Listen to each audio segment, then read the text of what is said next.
Bienvenidos una vez más a Psicología Contracorriente. Hoy nos acompaña la risa de México.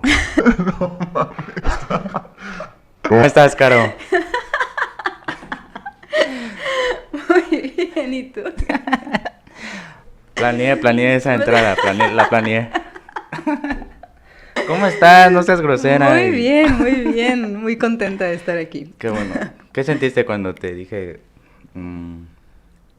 la invitación? Cuando me hiciste la invitación, Ajá. pues bonito, por supuesto. ¿Sí? Es importante que te ¿Y qué consideren en se estos siente? proyectos. ¿Y qué se siente estar en la cumbre de tu carrera? En la, en la cumbre de mi carrera, no, pues no sé, todavía no llego. Tenías que decir que este programa Ah, era la cumbre. Pero bueno, ya me mataste en chiste. ok, ya, perdón. Ya, magnífico. Si tuvieras la posibilidad Ajá. de elegir un nombre, ¿Un hombre? un ¿Un hombre? nombre, Ah, un nombre, ajá. ¿cuál sería? Porque ¿Para qué? quizás la gente no lo sabe, pero tienes como 63 nombres, ¿no? Cuatro. Cuatro. Cuatro. ¿Y cuál sería? ¿Elegirías uno de los que tienes, que no son muy públicos, o Que- elegirías otro? No, me gusta mi nombre, por supuesto. Me gusta que ¿Pero la gente cuál? me llame Carito. Carito, Pero no también me manches. gusta Irene, Irene. que hace poco me enteré de que significa paz. Mira. Mira, Bien. lo que nos hace falta. Paz interior. Pero, ¿cuál es el orden de tus nombres? O Que sea, yo no me ¿quieres que acuerdo. presente con mis nombres? No, preséntate como quieras, pero Carolina, Guadalupe, Irene, Margarita. no manches. Sí. Y Caro, es como el ¿Caro o Carito? Caro, Carito, Ujú. Carito. Está bien. Oye, Caro, ¿qué pedo con la Carito. psicología? Carito. Diminutivo. ¿Qué pedo con Carito. la psicología de qué? Sí, oye, o sea, todo esto de la pandemia, ¿cómo ha venido a irrumpir en nuestra práctica, ¿no? Bueno, no sé si te ha pasado a ti, pero Pues yo creo que hay incluso más personalmente. clientes, ¿no? Pues sí, pero, o sea, lo platicaba un poco con Carlos, Ujú. que él ha ajustado un poco el dispositivo psicoanalítico para hacerlo en línea, Ujú. pero a mí me cuesta un buen de trabajo. Incluso ya hasta los pacientes les digo así un precio desorbitante, la Bajo. consulta. ¿De consulta? No, así muy caro Ajá. para ya no... Ya no tener... No. Ay, ¿cómo haces eso? Sí, de veras. Ya es como... Si pega está chido, pero... Para no tener más... No puedo. No puedo. O sea, no tienes puedo. saturación de Sí, sí, sí. pacientes. Sí. Ya. Pues no sé, yo no soy psicóloga clínica. Bueno, pero Tengo pero el pacientes. home office es interesante también psicológicamente hablando, lo que sucede, la carga de trabajo, o cómo te ha funcionado a ti o no tanto La cuarentena. el estar en casa, sí. Pues es que, la verdad, bueno, en mi caso, yo tenía un ritmo muy pesado de trabajo antes de la cuarentena y de repente, pues sí está bien tener como un descanso, ¿no? Hubo en un primer momento, cuando ocurrió o sea, cuando comenzó esto de la pandemia, pues mucha crítica hacia esta situación, ¿no? Hasta hacia romantizar la idea de quedarnos en casa y cuando pues realmente hay otras condiciones aún peores que se desprenden de esta crisis mundial, ¿no? Y que uno, yo creo que debería poner su atención en eso, en cómo no para todos es la misma situación y aunque en un primer momento para mí laboralmente fue así de venga, un break, un descanso, después entendí que no era para todos igual, ¿no? Y que, o sea, si había una situación ahí como de privilegio, de tener trabajo estable, de varias situaciones que a mí me permitían o me permitieron estar 2 meses en casa, trabajando desde casa, no con la misma carga, pero sí con mucho trabajo y alrededor como que las personas que me rodeaban, pues la estaban pasando muy mal, la siguen pasando muy mal. La ¿no? seguimos, sí. La seguimos pasando muy mal actualmente. O sea, y era complicado para mí porque de repente sí fue así como, venga, o sea, eres psicóloga, y tu papel como psicóloga, no solo como en una responsabilidad social, o sea, con la sociedad, sino como con tus amigos, con tu familia, es que si uno no la está pasando tan mal, pues bueno, mucho tiene que ser el soporte de alguna forma de personas que la están pasando mal. ¿Y han llegado a ti como amigos diciéndote esto de la pandemia me está llevando a la chingada? O... Sí, por sí, supuesto, sí, a mucha gente la cargó la chingada. Dijimos Sí, que groserías no, pero... Carito. Mira, ya estás tirando.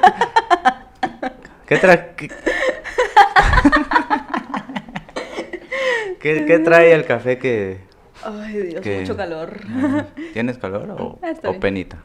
No, pena en el corazón nada más. Ay, siempre va a haber. Entonces sí, por supuesto, sí, tengo amigas y amigos, ¿no? Familia, que es someterte a nuevas formas de hacer las cosas, ¿no? De pensarte a uno mismo, de adaptarte a esta situación también, ¿no? Porque sí es, creo, una situación de adaptación también. Sí, justo eso iba a decir.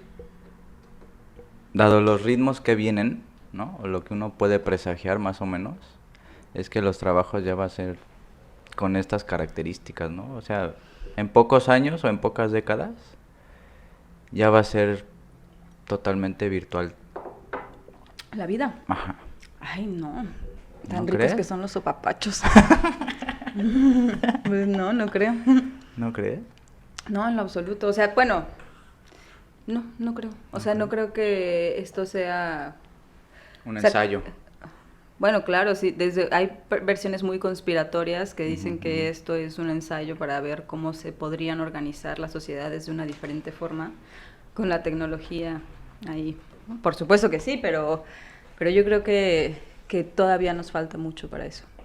O no sé si Por lleguemos... ese comentario ya no me van a monetizar. Ya no te van a... No. ¿Cómo que no? Pues es teorías conspirativas no Ya. se pueden decir en YouTube. Ah, ¿en serio? No sabía. No, Bueno, pero lo tampoco edito sé qué ya. teorías. Así. Es Solo una estoy- opinión de un ciudadano, de una ciudadana. No, pero que es que va hay por la personas que calle. sí dicen, es que esto no se dan cuenta, que esto solo es una artimaña de los más poderosos para manipular nuestra convivencia social, ¿no? Como tú con la coca, ¿no? O sea, digo, la de que se toma. La Coca-Cola, sí. Sí, Claro. pues sí. No, pero eso no es conspiratorio, eso es real. Así te conocí, con esa frase ¿Cómo? célebre ¿Cuál? de las aguas negras. Del imperialismo yanqui. Sí. ¿Por qué tomas las aguas negras del Otra imperialismo vez, yanqui? otro comentario ¿Que van a censurar? horrible. ¿Por qué? Pero bueno, no ¿En importa. contra de la coca? Pues sí, O sea, porque tú dices algo en contra de la Coca-Cola, ¿te censuran? bye, sí. Bueno. Lo políticamente correcto. Pues mira, no es políticamente correcto decir que la Coca-Cola son las aguas negras del imperialismo No. yanqui, ¿no? Es políticamente incorrecto. Ok. Bueno, pero sí, como la coca. Pero bueno, pues uno ya se va a quedar pobre. Bueno, Carito, ya me dijiste, ¿no? Venga. Cuéntanos un poquito, o cuéntame, Cuéntame. ¿cómo fue tu tránsito en la licenciatura? Así en general, ya tú te vas explayando como tú quieras. Pues en general yo creo que fue un reto, ¿no? Un reto. O sea, un reto. Entrar en la universidad, transitar por la universidad y terminar la universidad. ¿Por qué reto? Pues para todos implica un reto, imagínate. O sea, de 20 personas que transitan por el sistema educativo básico, por la primaria, solo una logra entrar a la universidad, ¿no? O sea, solo el 18-19% de las y los mexicanos en edad de entrar a la universidad, solo el 18% logra hacerlo, ¿no? Y entonces eso se convierte en un reto. Primero llegar a la universidad, o sea, hacer el examen, todo el proceso, llegar y después entrar y terminar con todas las frustraciones que trae consigo. Y pues claro, con todo el proceso, porque no es que estés estudiando cualquier cosa, estás estudiando psicología, algo que te hace cuestionarte constantemente quién eres tú, tu desarrollo, tus mismos procesos, entender, claro, si estás receptivo para hacerlo, porque la verdad puedes entrar por acá, sí, sin, o sea, con una venda en los ojos y transitarla y terminarla, pero yo creo que en el proceso y en el desarrollo de la carrera, si tú eres consciente de lo que te están enseñando, de lo que te están demostrando, o sea, de lo que te están diciendo sobre el mismo desarrollo, pues es bien difícil que tú no seas tu propio experimento, tu propia forma de confrontar o de ver qué onda con estas teorías, qué tanto describen mi propio desarrollo, mis propios procesos, ¿no? Y si tú entras a la carrera como sin ver eso, pues a nivel personal puede que no sea tan enriquecedor. Y hay personas, o sea, aquí lo interesante es que hay personas que pasan en el examen para la UV, estamos pensando en la UV, y entran a la carrera pensando prejuiciosamente lo que es estudiar psicología, ¿no? Como de estas frases célebres de doy buenos consejos, me gusta escuchar, o sea, todos esos prejuicios que son sociales básicamente, se van, si uno quiere, destruyendo conforme el camino que va teniendo la carrera, pero... Pues no destruyendo, yo creo que al contrario, yo creo que uno va reafirmando que un psicólogo, que a un psicólogo le gusta ayudar, ¿no? Que a un psicólogo le gusta ayudar a las personas, le gusta escuchar las historias de las personas, le gusta ver cuál es el malestar de las personas. Yo creo que al contrario, que si bien dices, pues estoy aquí porque me gusta escuchar, porque lo que sea, yo creo que eso se tiene que reafirmar, porque sí estás hablando de una representación social de qué es la psicología, ¿no? En general en las personas. Y es importante porque yo creo que ya estamos pasando de esta parte de, ya no estoy loco, a me gusta ayudar, ¿no? O sea, es que estudiar psicología está loca. Yo creo que se va desdibujando ya cada vez pues estigma de que es locura, de que es relacionado con la locura, para más bien ahora vincularlo con una representación más positiva, que es la escucha.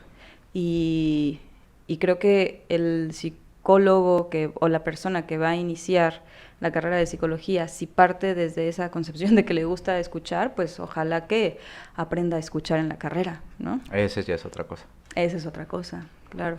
Quizás, sí, no lo planteé bien, quizás esa escucha se va profundizando y se va puliendo, y a pesar de que no tenemos muchísima práctica durante la carrera, pues leyendo, interactuando con los otros profesores, pues te va reformulando o replanteando o reestructurando la concepción que tenías previa, digamos, superficial, quizás. Sí, por supuesto, Entonces, pero no contestaste, o sea, dijiste un reto y de ahí te fuiste a las estadísticas. Sí. Las estadísticas, pues claro, se convierte en un reto. ¿Para ti lo fue? Pues sí, por supuesto que sí. Sí ya sabes fácil, que sí, está sí, fácil ¿para qué me preguntas? Pero está muy fácil titularse, Caro. Pues depende cómo quieras titularte, ¿no? O sea, depende. Pero está fácil. El compromiso que tú también tengas con lo que estás estudiando. La misma frustración que te genera el sistema también tiene que ver con qué tanto te hagas de oídos sordos, de ojos ciegos, ¿no? O sea, yo creo que es fácil, no se trata de complicarse la vida, yo creo que más bien tiene que ver con lo que tú quieres hacer con esta carrera. Pues, está súper complicado llegar a esas conclusiones, ¿no? Yo hasta la fecha, hasta hace poco descubrí qué quería hacer con la psicología. Y era un podcast. Sí, era un podcast y aquí estamos, amigos. Bienvenidos a Psicología Contracorriente. Acabo de descubrir mi sentido de vida con Rojo Amor. Ya.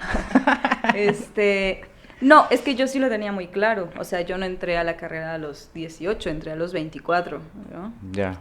Y creo que desde el principio yo sí tuve claro por qué quería estudiar psicología. Qué chido. Entonces, esa fue mi meta siempre. O sea, primero entrar, ¿no? Que no para todos es el mismo sentido ser universitario o universitaria. Eso es un hecho. No para todos traen no para todos tiene la misma carga. Hay quienes son los primeros universitarias de su familia, ¿no? Y eso es una carga diferente, porque hay a veces, lo que te decía en un principio, hay personas que no consideran poder acceder a la universidad. Ujú, En ujú. México hay muchísimas, el 80% de las personas de 18 años pues están en esa situación.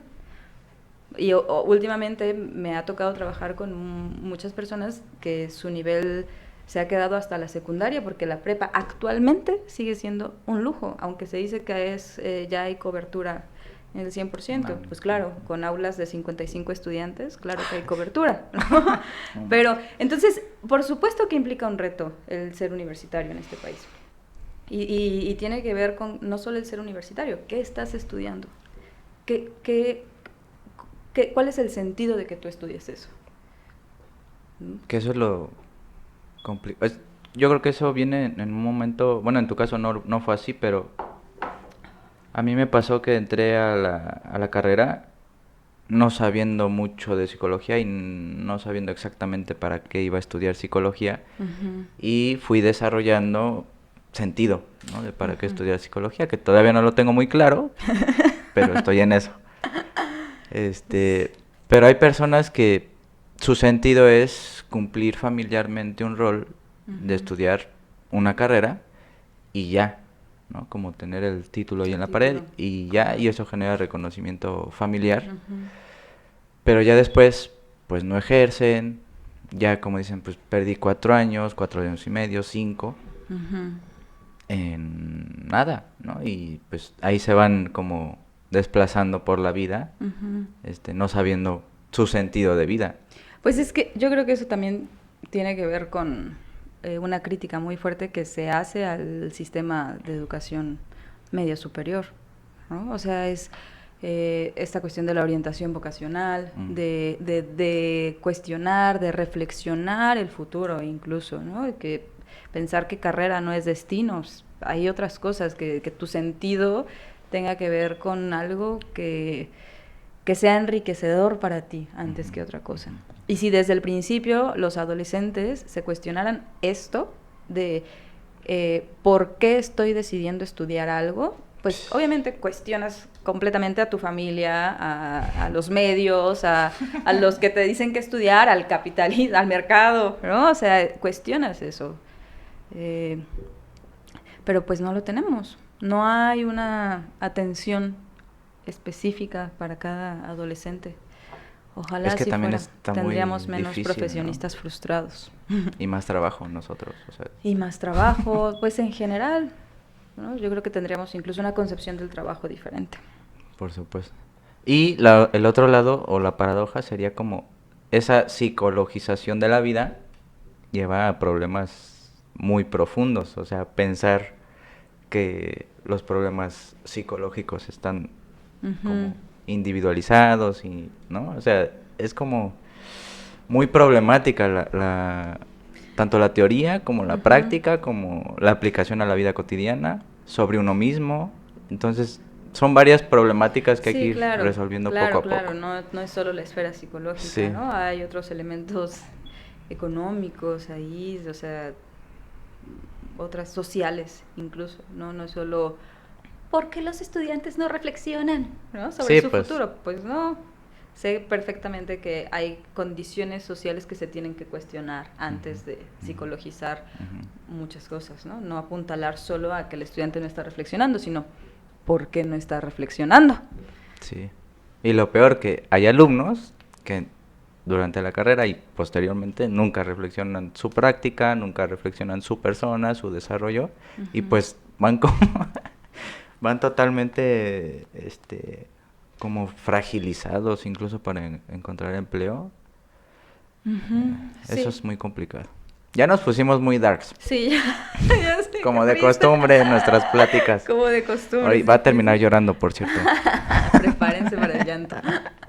Sería la primera invitada que llorara así en vivo. No te preocupes, en vivo. Pero no voy a chillar. Oye, Carito, cuéntanos tu experiencia en en la movilidad a la UAM. ¿Cómo fue ese proceso? ¿Por qué la UAM, este enfoque de social, ¿no? ¿Por qué elegiste, qué sentido tenía esa elección? Mira, yo creo que tenía que ver más con que yo decidí estudiar psicología porque me interesaba mucho el análisis de la violencia ¿no? Entender la violencia y de dónde surge, por qué surge, cómo la aceptamos, cómo la reproducimos, en varios sentidos. Y la verdad es que cuando yo entré a psicología a la Universidad Veracruzana, pues yo fui súper abierta a lo que iba a aprender y llegué al 6º semestre y me di cuenta que ninguna clase saciaba mi necesidad de comprender lo que yo necesitaba, ¿no? Y también, como yo crecí en Ciudad de México, quería regresar a Ciudad de México a vivir, porque ya tenía 6 años sin vivir ahí y uno de alguna forma también necesita siempre reforzar su identidad o descubrir o constantemente saber de dónde es, de dónde viene, todo, ¿no? Venimos Entonces, del mono, Caro. Del mono. No sé si sabías, pero... No, pues yo soy chilanga, valedor. Yo también, así es que nos entendemos Yo también. bien. Entonces por eso somos amigos. Y pues nada, o sea, me fui allá y entonces comencé a escuchar de la UAM, ¿no? Del enfoque social que tenían, sin darme cuenta de lo que me iba a encontrar como institución, como universidad en sí. Y pues al llegar allá fue un enfoque completamente diferente, un modelo educativo muy diferente y pues con lecturas que no teníamos en nuestro propio modelo y que filosofía, ciencias sociales, ya vista la psicología desde una perspectiva de las ciencias sociales, no de ciencias de la salud, ¿no? Con un modelo médico. Okay. O sea, por eso cambió todo. Y cambió todo completamente. Qué chido. ¿no? Si ves a la psicología dentro de las ciencias sociales, la ves en el entramado de todo, ¿no? O sea, como parte de un todo desde lo complejo. Entonces, pues para mí, o sea, lo elegí principalmente por eso la UAM, ¿no? Por el enfoque social que tenía. Qué chido. Y ya, al llegar ahí, pues estuvo también retador, porque me pusieron en los últimos semestres, y en los últimos semestres ya los estudiantes están haciendo su tesis, o sea, son cuatrimestres, ¿no? Y entonces yo llegué a 2 cuatrimestres en donde los estudiantes ya estaban haciendo su tesis, ya habían comenzado a hacer trabajo de campo y pues, incorpórate a un equipo, ¿no? Y yo dije, güey, pues, ¿qué hago? Y yo así, pues mi proyecto anterior era un test sobre participación política. Pues sirve, ¿no? Sí, por supuesto, pero es diferente, ¿no? Es un enfoque diferente. Pues obviamente nosotros manejamos la metodología más cuantitativa, aplicación de instrumentos psicométricos, ¿no? Qué hueva. Como análisis de datos, bla, bla, bla. Y no, pues la estadística siempre va a ser importante, a mi parecer. Sí, claro. Pero yo creo que me estaba perdiendo otras cuestiones y otras metodologías que a mí me ayudaron más para entender la realidad, ¿no? A mí lo que hacía en la carrera, pues si bien te ayuda para entender de alguna forma, no me estaba dando realmente el contexto, la amplitud, la riqueza de los datos que te proporcionan los métodos cualitativos. Y eso lo llegué a aprender a la UAM. Entonces, pues ya me incorporé con un equipo que adoré, a un grupo de amigos y amigas, bueno, amigo y amigas, que adoré, así... ¿Ya no los adoras? Los adoro todavía, bueno, ¿no? Así... Y comenzamos a hacer una investigación, bueno, ellos ya habían empezado y comenzamos a hacer una investigación sobre... comunidades indígenas que viven en la Ciudad de México, ¿no? Comunidades otomís. ¿Y bien? Y está súper complicado, ¿no? Supongo. Pues para mí fue complicado, porque las primeras clases era así como, y ustedes son su instrumento, ustedes mismos son el instrumento y la ignorancia es metodológica, y entonces dejen que el campo les hable. Y entonces... Eso me lo decían en la maestría. Dije que el campo les hable y yo así, ¿qué? El campo. Y entonces íbamos a convivir un poco, los acompañábamos a la comunidad en sus marchas, en los eventos que tenían, y yo, pues, que hable, cómo va a hablar. O sea, y yo creo que te prepara de una forma diferente para interactuar con las otras personas, porque no es lo mismo así de, mira, este es el instrumento, este es el objetivo, me dices si tienes alguna duda con una pregunta. Y le avientas el lápiz y ya. Y aquí está tu lápiz, cualquier cosa estoy aquí. Y está bien, pero Yo creo que ahí el campo mismo, o sea, tu campo de estudio, el espacio, todo lo que rodea a esta comunidad, pues te hace también cuestionarte qué herramientas tienes tú para acercarte al otro, qué empatía, escucha, tus propias representaciones, qué piensas tú de el indígena incluso, cómo te aproximas a preguntarle algo, porque eso también tiene que ver con tus propias creencias, tus propias representaciones, y de dónde viene lo que tú piensas. Entonces, pues sí, fue súper retador. Y ese encuentro, que es un encuentro con el otro, se genera un fenómeno interesante, porque ese otro viene como a denotar a nosotros la diferencia, ¿no? Entonces, en esa diferencia, puesto que vienen de otros contextos, porque emigraron, ¿no? O inmigraron, no sé cómo se diga, a la ciudad, y ese choque de rutinas, dinámicas, lenguajes, etcétera, todo eso. Sí, es que yo creo que mucho de lo que tiene que ver con las comunidades indígenas es que son comunidades que han sido habladas por otros, que han asumido una posición, pues, de privilegio, ¿no? O sea, yo que estoy en esta posición puedo hablar de ti y puedo describirte a ti. ¿Y no sacaron así como algunas reflexiones interesantes acerca de la identidad, o nada más fue como descriptivo? Sí, podría ser como la identidad en el sentido de un signo que les permita encajar en algo que se les está imponiendo. Claro. O sea, es una identidad completamente impuesta y que ellos utilizan como vehículo para poder pues continuar con su vida en la ciudad. Sí, creo que el orden que se establece por encima de esas comunidades es simplemente para como sí reconocerlos estatalmente, pero con una estrategia política detrás que realmente está haciendo como glamour con los indígenas, ¿no? O sea, que vea el Estado mexicano que sí los apoyamos, pero en el fondo es como van a seguir ahí. Ajá, y siguen con índices de pobreza, sus tierras continúan siendo ocupadas, ¿no? O sea, entonces, a ver, ¿qué tanto realmente están avanzando? Es como... Y otra cosa es que ahorita lo estoy relacionando mucho con las clases de maestría, que afortunadamente ya me salí, pero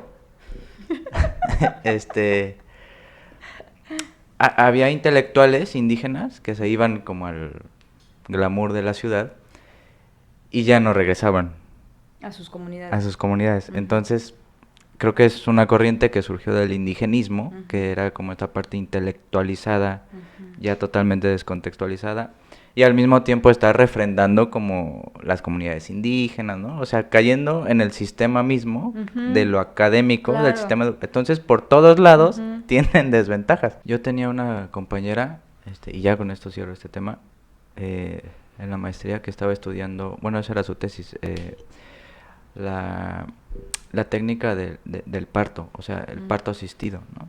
Y era justo eso que estabas diciendo, la gente de la ciudad viene a imponer que se necesita ciertos procedimientos médicos, científicos, lo que sea, y que ella estaba como revalorizando esta parte como artesanal del embarazo, ¿no? Como de que hagan ancestral. Ajá. Pero artesanal en el sentido de que es más como más humanizado. El parto humanizado. El parto. Entonces, en la casa, que ahí nazca porque es importante, bla, bla, bla. Pero yo le dije un día a esta chica, ¿eso tiene algunos riesgos? Y me dijo, sí hay riesgos, pero aquí queremos como valorar ese tipo de práctica. Entonces aquí yo creo que entra la de no tomar en cuenta también lo científico, nada más porque viene de la ciudad y vienen a imponer, entonces es malo, ¿no? Y yo creo que ahí debería haber una cierta apertura también. Claro, ¿no? Una apertura porque al final es, esto es lo que necesitan, pero entonces como esto es lo que necesitan, pues lo ponemos desde nuestros términos. Exacto. Pues vamos a darles lo que necesitan, pues pero al final no es lo que necesitan. Y yo creo que un poco el aprender a escuchar qué necesitan estas comunidades y darles lo que realmente necesitan, no tiene que ser en nuestros en los términos de los programas paternalistas, ¿no? No tiene que ver con... de darles y ya.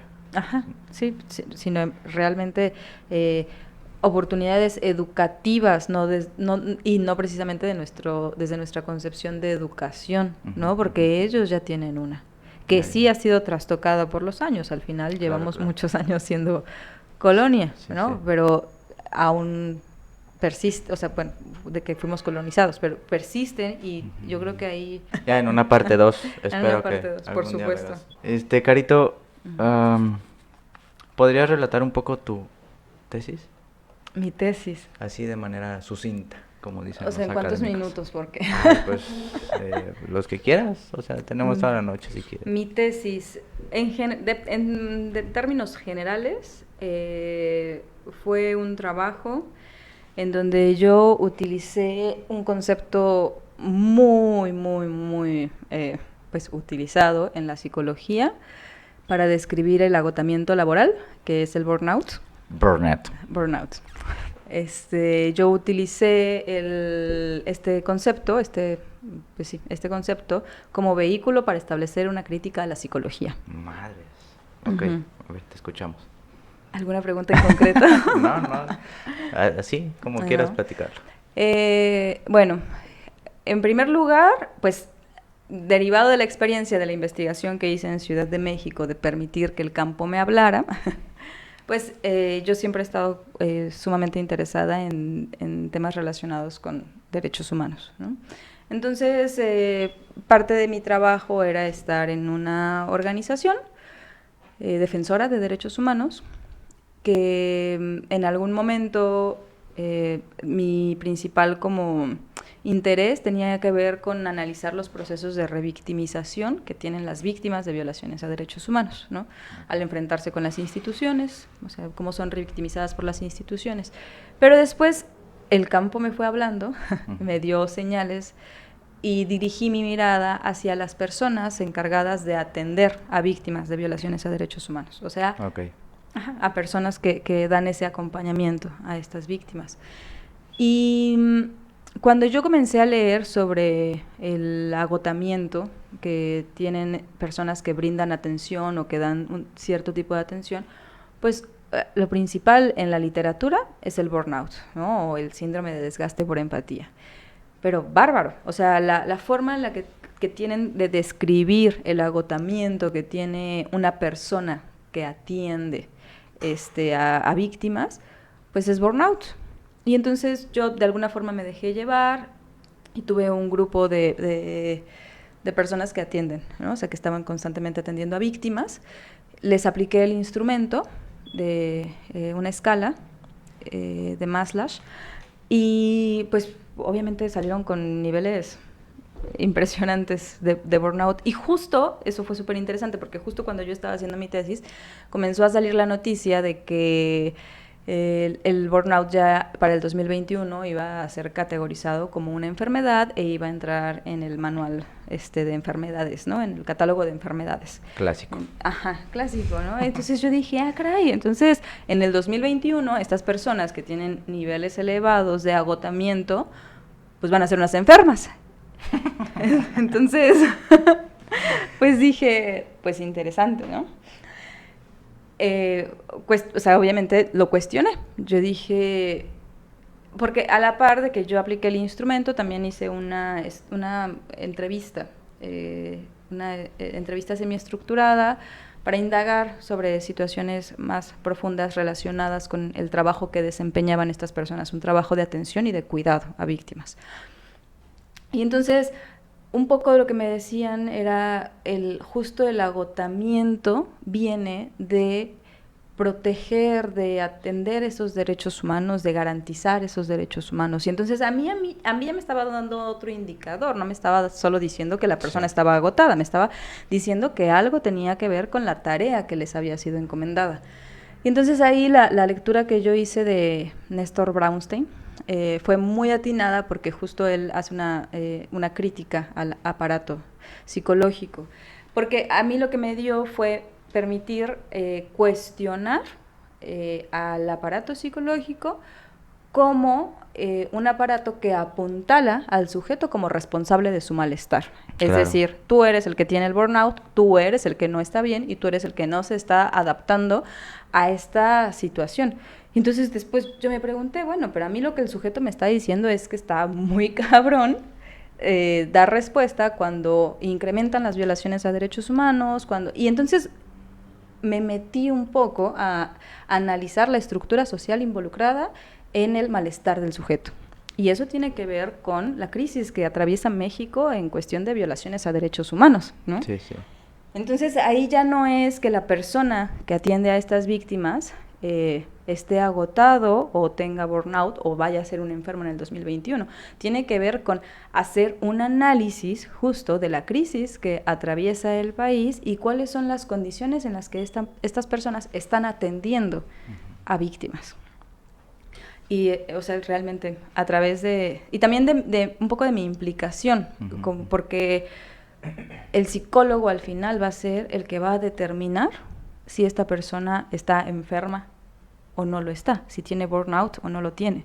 Y entonces, o sea, en mi implicación, en la formación que yo tenía a lo largo de la entrevista que fui conviviendo con estas personas que atienden a víctimas, pues yo me iba cuestionando mis propias decisiones metodológicas en mi investigación.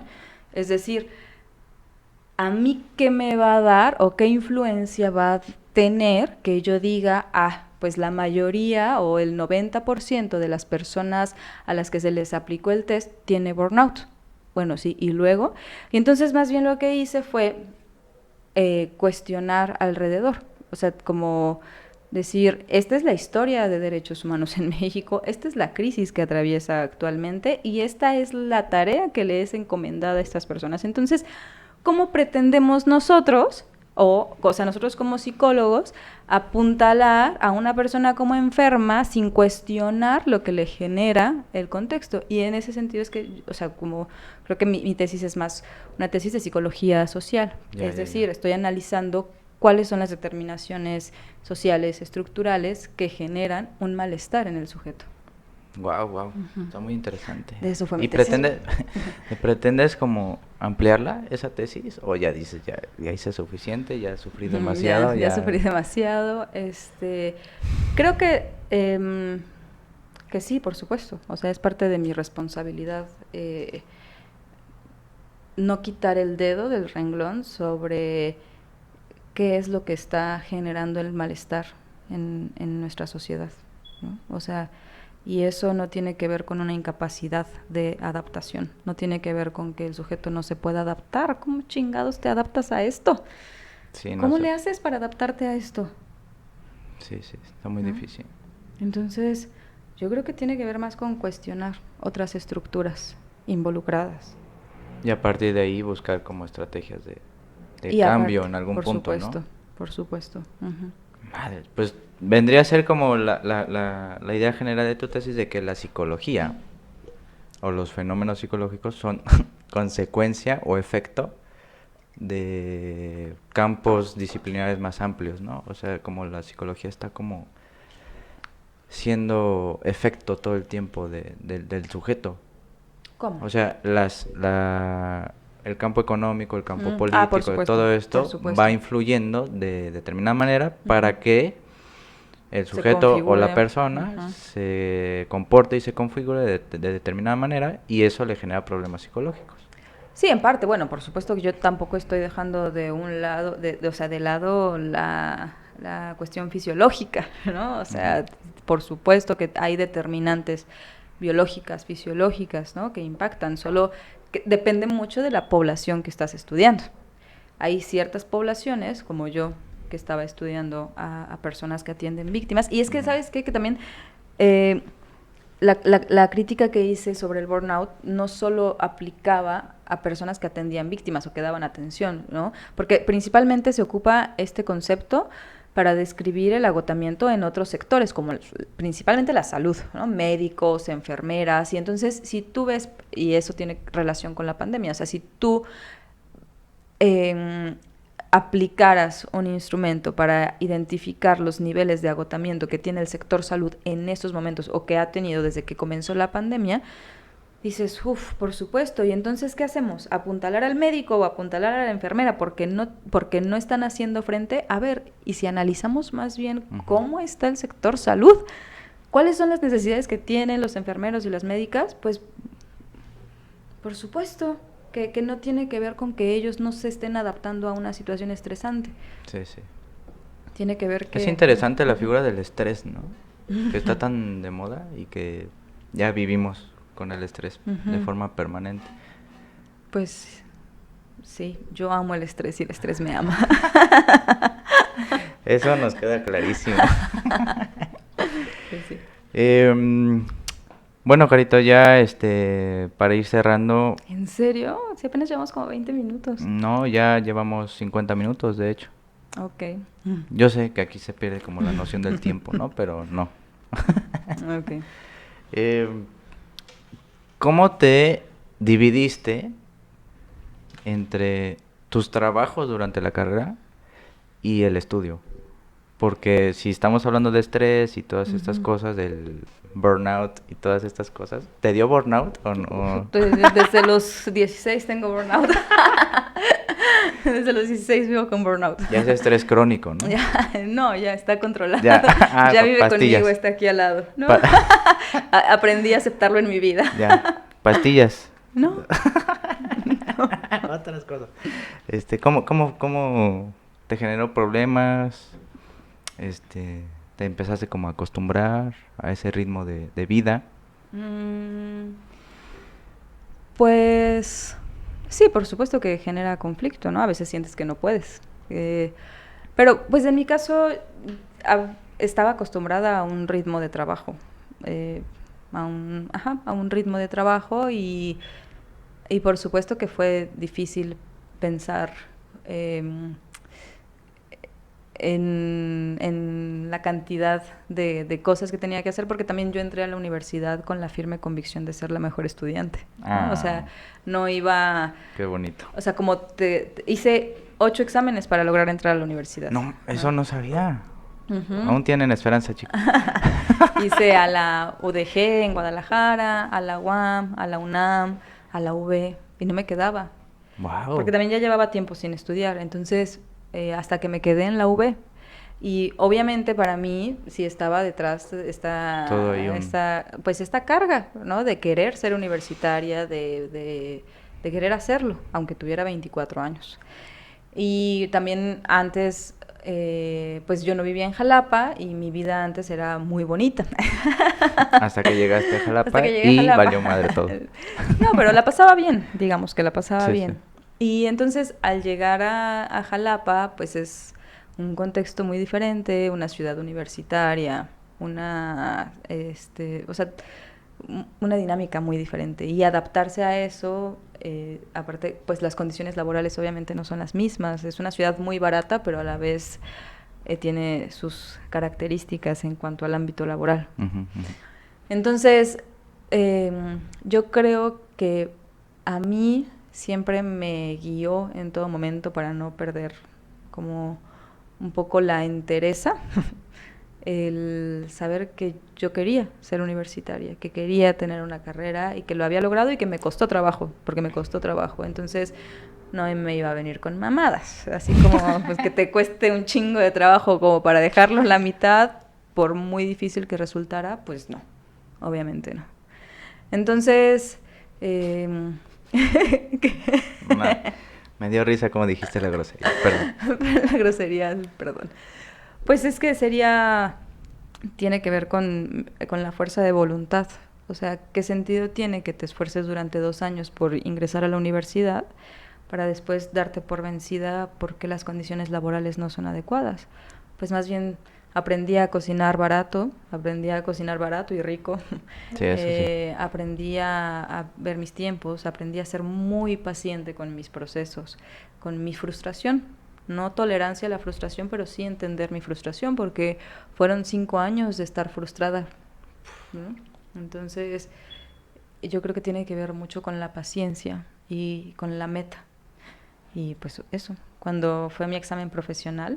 Yo chillaste bien feo. Chillé bien bonito, no chillé bien feo, chillé bien bonito. Sí, sí, me acuerdo. Entonces Wow. era eso, era como, aquí estoy, cabrones.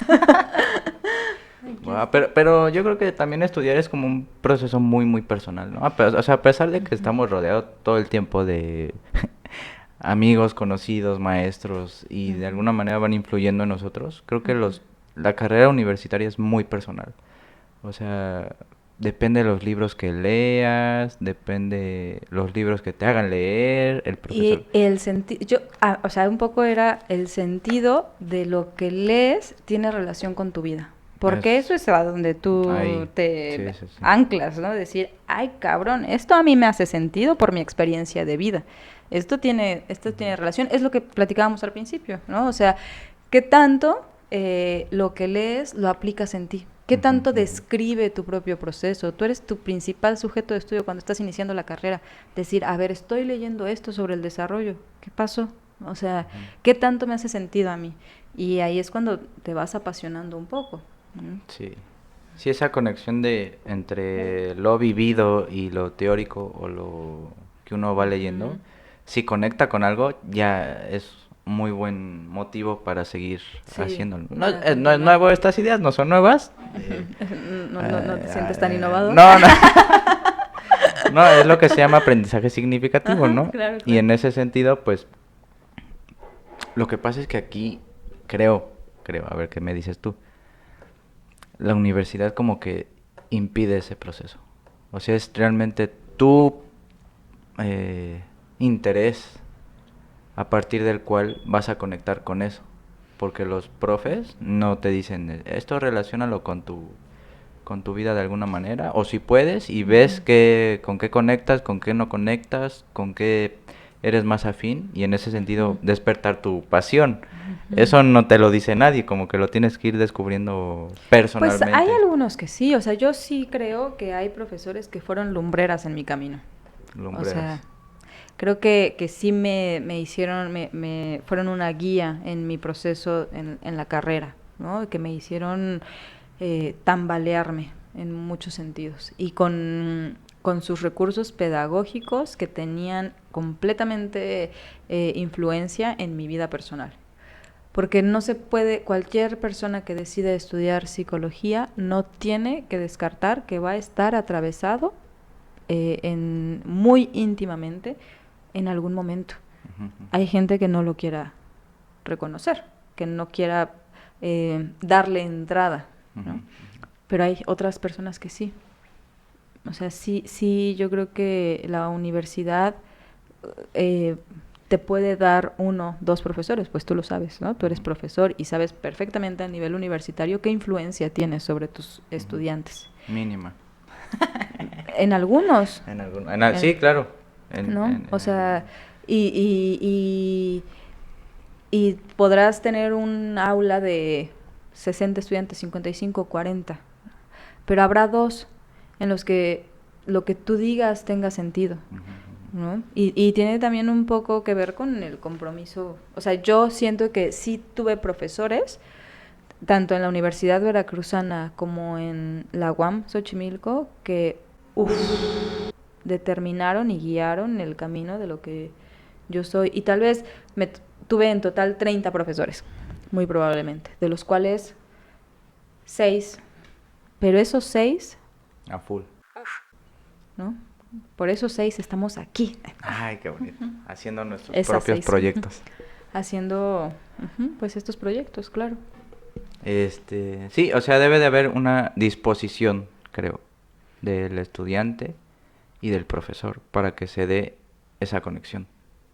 Claro, pero fíjate, o sea, sí, sí, por supuesto, ¿no? Claro que sí, pero yo creo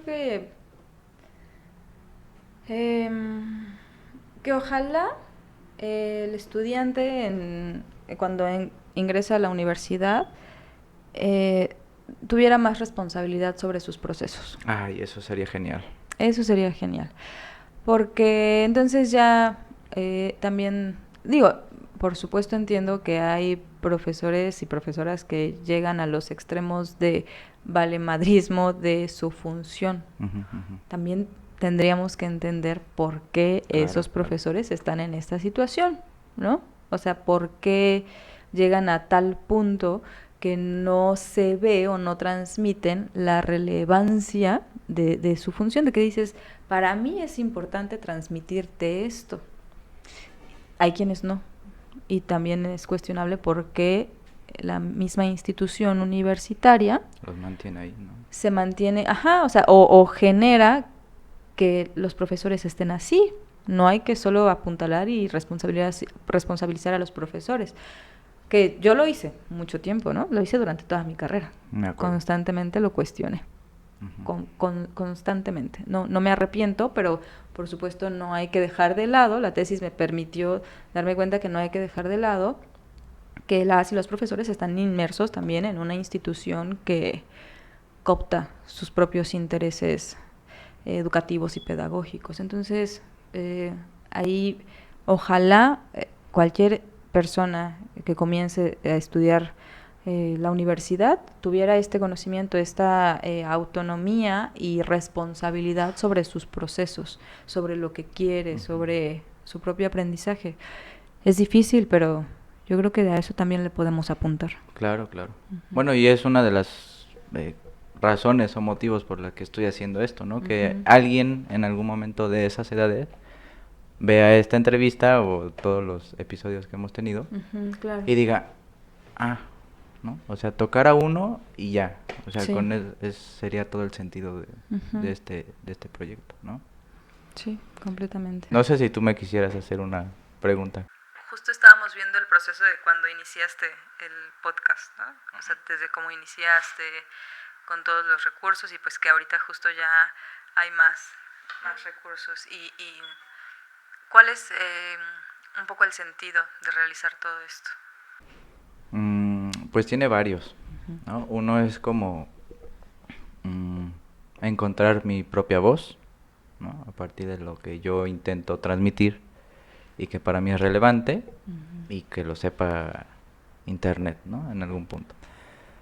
El otro es crear una ventana de oportunidad para una cosa estratégica de empleo. O sea, no sé si en algún momento de mi vida alguien me contrate como presentador o ¿cómo se le dice a estos güeyes? Conductores de algo y les guste cómo hago estas cosas y me contraten, ¿no?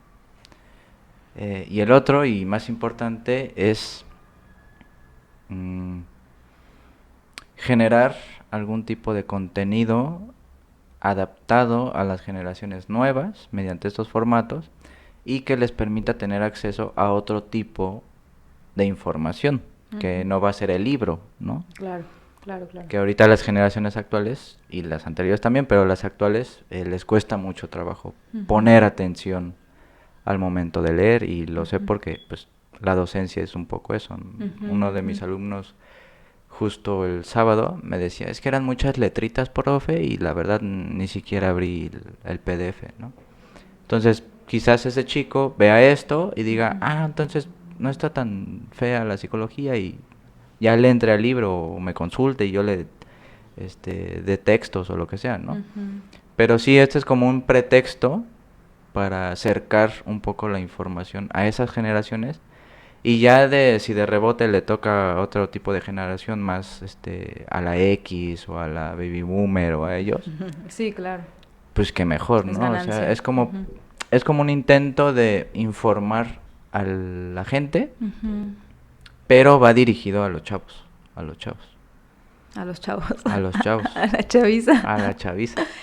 Fíjate que yo creo que es esta parte que decías de las generaciones es súper importante porque creo que se hacen más barreras actualmente por cómo piensa el otro, o sea, porque pareciera que siguen estáticos y que esta barrera misma que se genera por cómo piensa el otro es la misma, o sea, dice mucho de nosotros, como de pensar que no se les puede incluir en el cambio, ¿no? Claro. Y que mucho tiene que ver incluso con la expresión de contar ciertas cosas que otras generaciones, no sé, lo podemos ver con nuestros padres, tíos, que la expresión de lo que sienten incluso es algo novedoso para ellos, ¿no? Para ellas. Y que creo que mucha de la responsabilidad que tenemos y que tendrán también otras generaciones es establecer vínculos con otras generaciones para que se pueda entender los procesos que nosotros estamos viviendo desde nuestra generación y también nosotros entender los procesos por los que vivieron, o sea, por los que pasaron en esas épocas, ¿no? Yo creo que muchas veces lo mismo, se apuntala a la persona como, ay, anticuado, no sé, ¿no? Lo que sea, sin considerar en qué entorno se desarrolló y que nosotros pensamos, ¿por qué piensas así? Tal vez la pregunta, habría que reformular esta pregunta, o sea, ¿qué había alrededor que te hace pensar así? Y entonces yo también aproximarme desde esto es lo que hay a mi alrededor y por eso yo pienso así. Y entonces tender puentes de diálogos entre unas generaciones y otras, no desde la crítica de cómo piensas, ¿no? Sino desde yo crecí así, tú creciste así y lo entiendo, esto es lo que me gustaría comunicarte y me gustaría que me expreses. O sea, comunicaciones diferentes, ¿no? No solo el apuntalamiento hacia cómo es la persona. Y es que además eso es lo más fácil de hacer, ¿no? O sea, pues piensas ojalá. así... No, me refiero a este apuntalamiento, esta reducción a la persona. Claro. O sea, piensas así porque tienes pedos, o sea, nunca quisiste, o sea... Y hablando de eso, creo que la aparición de las generaciones promovida por los demógrafos te dicen que son las circunstancias tecnológicas, sociales, políticas, lo que va configurando un tipo de generación. Por lo cual, y creo que es un error, cada aparición de cada generación generalmente se hace desde el punto de vista de la crítica de la anterior. O sea, ahorita los generación Z, o sea que nosotros seríamos millennials, la generación Z, he escuchado muchos que nos dicen a nuestra generación y anteriores analfabetas tecnológicos.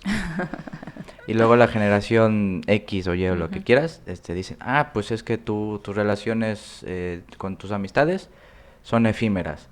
Y entonces se genera un tipo de conflicto en el que pues no hay diálogo y por lo tanto no hay progreso, y solamente es como una lucha en la que si queremos sobrevivir a esto, pues debe de haber adaptación, no sé cómo decirlo, y reunión integral para llegar a un objetivo. Y que puede ser más enriquecedor en términos históricos, ¿no? O sea, en términos de la historia propia, de pensar, no sé, la simple comunicación con los padres, con tu madre, ¿no? De escuchar la historia que ella vivió, el tiempo que ella vivió y también que se escuche la que tú estás viviendo. No sé, también como mujer yo creo que es algo importante en los procesos tan diferentes que están viviendo. O sea, yo creo que hay mujeres, por ejemplo, de generaciones, no sé, baby boomers, que les parece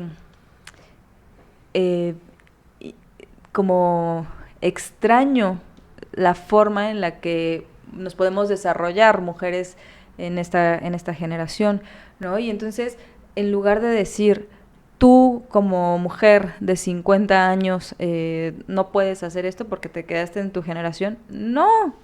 Al contrario, yo creo que la comunicación que tiene que haber justo con esas otras generaciones de mujeres, es decir, sigue siendo mujer, sigue estando viva y estos procesos por los que estamos pasando también son para ti. Claro. ¿No? Y, o sea, no sé, eso sí en cuestiones más de enfocadas en mujeres específicos, ¿no? Porque bueno, también en hombres, ¿no? O sea, los procesos ya no son similares y de repente enfrentarse a ciertas, pues, concepciones, modos de relación, incluso ya cuestiones que no son aceptadas hoy en día y que antes eran súper normalizadas. Yo creo que es parte de nuestro trabajo darle a generaciones anteriores que puedan aprovechar los resultados de cómo pensamos nosotros, ¿no? En lugar de decir, tú piensas así, no, al contrario, mira, yo pienso así y tú también puedes hacerlo. Si decides no, está bien, pero mira, sí puedes hacerlo. Sí puedes decidir. Mostrar, ¿no? Todo el panorama generacional que hay. O sea, Sí. tanto la generación X o J o la que sea, tiene sus ventajas y desventajas. Y los millennials y la generación Z tienen sus ventajas. Sí, o sea, todos. o sea, por ejemplo, mis alumnitos, ya sé que tengo que presentarles un video porque ya tienen otra forma de aprender. Claro. En la que yo, imagínate, si les pongo a leer el primer tomo de Freud, no van a entender nada, ¿no? O sea, tengo que ver las formas de... Y eso no quiere decir educación posmoderna, solamente quiere decir nuevas formas y métodos de enseñar.